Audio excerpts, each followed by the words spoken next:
Silo season 2 के आखिर में हमें 2040s की वॉशिंगटन डीसी दिखाई जाती है, जब दुनिया अभी भी एक खुशहाल जगह थी, या फिर आप कह सकते हैं कि वो तबाह होने वाली थी। शो के लास्ट सीन में डोनाल्ड कीन का इंट्रोडक्शन होता है, जो 15 डिस्ट्रिक्ट ऑफ जॉर्जिया से एक फ्रेशमैन कांग्रेसमैन है। रियल वर्ल्ड में जॉर्जिया के पास अभी सिर्फ 14 डिस्ट्रिक्ट हैं जो कांग्रेस के अंदर आते हैं, लेकिन अगर हम 2040s की बात करें तो शायद अब तक पॉपुलेशन बढ़ने की वजह से एक और डिस्ट्रिक्ट ऐड कर दिया गया हो। डोनाल्ड जब एक रेस्टोरेंट के पास पहुंचता है तो वो रेडिएशन लेवल चेक कराने के लिए रुकता है, जो ये इंडिकेट करता है कि रेडियोलॉजिकल वॉरफेयर शुरू हो चुकी है, या कुछ कंट्रीज जैसे ईरान पहले ही ये वेपन्स टेस्ट कर रहे हैं। जो सिक्योरिटी गार्ड डोनाल्ड को स्कैन कर रहा होता है वो तेज बारिश के बावजूद बाहर खड़ा होता है, यानी रेडिएशन एक इंसान से दूसरे इंसान तक स्प्रेड हो रही है और ये प्रोसेस बहुत सीरियसली लिया जा रहा है। या फिर ये सिर्फ एक स्ट्रिक्ट सिक्योरिटी प्रोटोकॉल हो सकता है जो अलर्ट रहने के लिए फॉलो किया जा रहा हो। डोनाल्ड के हाथ में एक पैम्फलेट दिखाई देता है, द न्यू नॉर्मल के नाम से है, और उसके कवर पर येलो हेलमेट सूट का प्रिंट होता है। ये पैम्फलेट फ्यूचर की दुनिया के बदलते हुए हालात और नए रूल्स और नॉर्म्स को दिखाता है, जो रेडियोलॉजिकल रिस्क और सिक्योरिटी कंसर्न के चलते इम्प्लीमेंट किए जा रहे हैं। जब कांग्रेसमैन डोनाल्ड कैपिटल टर्वन बार में एंटर करता है तो उसे हेलेन नाम की एक जवान औरत बूथ में बैठी हुई मिलती है। इनकी बातों से ये क्लियर होता है कि डोनाल्ड और हेलेन पहले भी बात कर चुके हैं। हो सकता है ये दोनों किसी डेटिंग ऐप या किसी और प्लेटफॉर्म पर एक दूसरे से मिल चुके हों, लेकिन ये पहली बार है जब ये पर्सनली मिल रहे हैं। ह्यू होवी की सेकंड बुक शिफ्ट में ये फर्स्ट डेट सेवेना जॉर्जिया में होती है, जहां डोनाल्ड ने अपनी जिंदगी का काफी हिस्सा गुजारा था। शो में भी इनके छोटे से कॉन्वर्सेशन के थ्रू ये रिवील होता है कि डोनाल्ड ने कांग्रेसमैन बनने से पहले आर्मी में सर्विस की थी और वो आर्मी कॉर्प्स ऑफ इंजीनियर का पार्ट था। हेलेन के बारे में पता चलता है कि वो एक जर्नलिस्ट है जो द वॉशिंगटन पोस्ट के लिए काम करती है और उसने अपनी ग्रेजुएशन यूनिवर्सिटी ऑफ ओरेगॉन से की है। इस इंटरैक्शन में दोनों के पास्ट की कुछ इंटरेस्टिंग डिटेल सामने आती हैं, जो उनके फ्यूचर कनेक्शन और स्टोरी लाइन को गहराई से समझने में मदद करते हैं। डोनाल्ड ने हेलेन से ये बात कही कि वो सीक्रेट ऑपरेशन का हिस्सा था, जहां एक दुश्मन देश ने एक ऐसे वेपन का यूज किया जो रेडियो एक्टिव पार्टिकल्स फैलाकर डिस्ट्रक्शन और पैनिक क्रिएट कर रहा था। फिर उसने हेलेन से ये भी पूछा कि क्या उसके जान पहचान वाले इस अटैक से अफेक्ट हुए थे।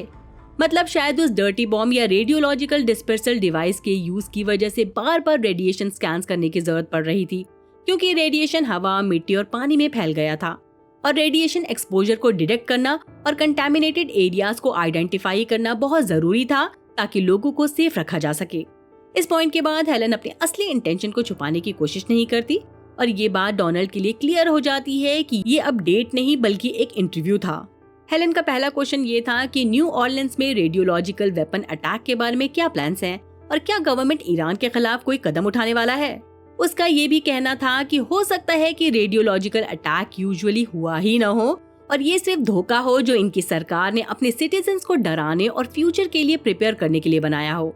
इस पर डोनाल्ड ने जवाब नहीं दिया, शायद इसलिए क्योंकि उसके पास इस सवाल का कोई जवाब नहीं था, या फिर वो इस वक्त सच्चाई को रिवील करने के लिए तैयार नहीं था। ये सीन उस टेंशन को दिखाता है जो डोनाल्ड और हेलेन के बीच है, जहाँ पॉलिटिकल साजिश और हिडन मोटिव साफ नजर आते हैं।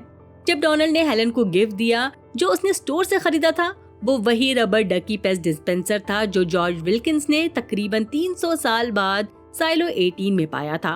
विल्किंस ने ये रेलिक अपनी लवर जूलियट के लिए छोड़ा था, एक तोहफे के तौर पर, ताकि वो उसे एक क्लू दे सके जिससे वो उस मिस्टीरियस टनल तक पहुंच सके। तो साइलो सीजन 2 की एंडिंग ये सजेस्ट करती है कि ये सिंपल पेस्ट डिस्पेंसर काफी गहरा मतलब रखता है, जो पहले हमने सोचा भी नहीं था। लेकिन इसको समझने के लिए मुझे बुक के कुछ स्पॉयलर्स देने पड़ेंगे। मतलब अगर आपको स्पॉयलर से फर्क नहीं पड़ता तो वीडियो आगे कंटिन्यू कर सकते हैं।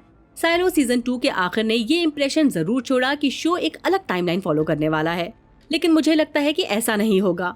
मुझे ये एक फ्लैशबैक लग रहा है जो डोनाल्ड के पॉइंट ऑफ व्यू से हो सकता है, जहां वो अपनी पिछली डेट को याद कर रहा हो अपनी फ्यूचर वाइफ हेलेन के साथ। हेलेन को उस दिन के बाद अलग कर दिया गया था जब दुनिया उस खतरनाक इवेंट से तबाह हुई थी। ऐसे क्योस के बीच डोनाल्ड हेलेन को अपने साथ नहीं रख पाया और ये गिल्ट उसके साथ उसकी मौत तक रहा। बुक में young congressman Donald senator Paul का चीफ आर्किटेक्ट था जो अंडरग्राउंड स्ट्रक्चर बना रहा था। सेनेटर चाहता था कि डोनाल्ड एक बंकर डिजाइन करे न्यूक्लियर वेस्ट स्टोरेज फैसिलिटी के अफेक्टेड एम्प्लॉइज के लिए। डोनाल्ड हमेशा ये समझता था कि वो अपने देश की सेवा कर रहा है, लेकिन उसे ये नहीं पता था कि ये सब एक बड़ी कॉन्स्पिरेसी का हिस्सा था, एक झूठ और धोखेबाजी का जाल जो उसके खुद के देश के लोगों ने उसके लिए बुना था। डोनाल्ड एक्चुअली साइलो सिस्टम के ऊपर काम कर रहा था, 50 अंडरग्राउंड स्ट्रक्चर के कॉम्प्लेक्स डिजाइन पर, जो यूएस सिटीजन्स को रेडियोलॉजिकल वॉरफेयर के असर से बचाने के लिए बनाया गया था। 2049 में सेनेटर पॉल ने डोनाल्ड को फल्टन कंट्री जॉर्जिया में एक अंडरग्राउंड बंकर सिस्टम बनाने का ह्यूज टास्क दिया था, जो फाइनली 2052 में डेमोक्रेटिक नेशनल कन्वेंशन के दौरान इनॉग्रेट किया गया। कन्वेंशन के दिन डोनाल्ड हेलन का इंतजार कर रहा था। उसने उसे कांटेक्ट करने की कोशिश की थी, लेकिन उसके टेक्स्ट नहीं जा रहे थे। आखिरकार जब हेलन आई तो डोनाल्ड उससे मिल नहीं पाया, क्योंकि वो अलग कैंप में थी। जब तक वो उससे कांटेक्ट कर पाता, कन्वेंशन शुरू हो गया और प्लेन से न्यूक्लियर बॉम्ब्स गिरने लगे, जिस वजह से लोग पैनिक हो गए और अपनी जान बचाने के लिए इधर उधर भागने लगे। बहुत लोग साइलोज में पनाह लेने गए और इसी वजह से वो इस भयंकर इवेंट से बच पाए, जबकि जो लोग पीछे रह गए वो गवर्नमेंट के न्यूक्लियर स्ट्राइक में मारे गए। अगर आपको याद हो, कैपिटल टेवन में हैरी एस ट्रूमैन का फ्रेम पोस्टर था, जिसमें बिल्ड एंड बॉम्ब लिखा था, जो मेरे हिसाब से पहले ही बता रहा था कि डोनाल्ड का देश क्राइसिस का सामना करने के लिए कैसे रिएक्ट करेगा। बुक में डोनाल्ड साइलो 1 में चला गया था, जो कि मेन HQ था, जहां क्रायो फ्रीज फैसिलिटी थी। इस फैसिलिटी का यूज करके लोग, जिसमें ज्यादातर VIPs थे, इन्होंने प्लान किया था कि वो 500 साल से ज्यादा सरवाइव करेंगे, ताकि अर्थ के सरफेस को रेडिएशन से हील होने का टाइम मिल सके। हेलन, जो कि टेनेसी कैंप में थी, जब न्यूक्लियर स्ट्राइक हुई, साइलो 2 में चली गई थी, जहां उसने एक नेचुरल लाइफ जी। वो 2110 में डोनाल्ड के क्रायो स्लीप से उठने से काफी पहले ही मर गई थी। लेकिन अब जब एप्पल टीवी शो ने पेस्ट डिस्पेंसर को इंट्रोड्यूस किया है, तो ये माना जा सकता है कि शो के वर्जन में हेलन साइलो 2 में नहीं गई, बल्कि वो साइलो 18 के पहले जनरेशन के लोगों का हिस्सा बनी और अपने हस्बैंड का पहला गिफ्ट, ये पेस्ट डिस्पेंसर, अपने साथ ले आई। ये चीज आगे चलकर बिफोर टाइम्स की एक रेलिक बन गई और 300 साल बाद विल्किंस, जो फ्लेम कीपर फैमिली से था, उस पेस्ट डिस्पेंसर को ढूंढकर अपने पास यादगार के तौर पर रख लिया। मुझे पूरी तरह से यकीन है कि ये पेस्ट डिस्पेंसर का रेलिक शो के दोनों लीड जूलियट और डोनाल्ड को कनेक्ट करने में एक बड़ा रोल प्ले करेगा। जब डोनाल्ड अपनी मेमोरी वापस पाएगा तो वो जरूर इस पेस्ट डिस्पेंसर को पहचान लेगा, और अगर जूलियट के पास ये दिखाई देगा तो उसे अपनी लेट वाइफ की याद आएगी।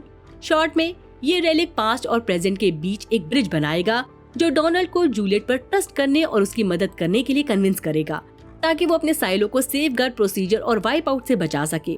जैसा कि कहा जाता है, लगता है हमें एक खूबसूरत दोस्ती की शुरुआत देखने को मिलेगी। इसी के साथ ये वीडियो यहीं खत्म होता है। मेरा वीडियो आपको कैसा लगा कमेंट सेक्शन में जरूर बताएं। अगर पसंद आया तो लाइक करें, चैनल को सब्सक्राइब करना ना भूलें और साथ ही बेल आइकन भी दबा दें, वरना आपको नोटिफिकेशन नहीं मिलेगी। और हाँ, अगर आप फिल्मी स्टोरी बॉक्स को सपोर्ट करना चाहते हैं तो एड्स बिना स्किप किए देखें। बाय, अपना ख्याल रखिए।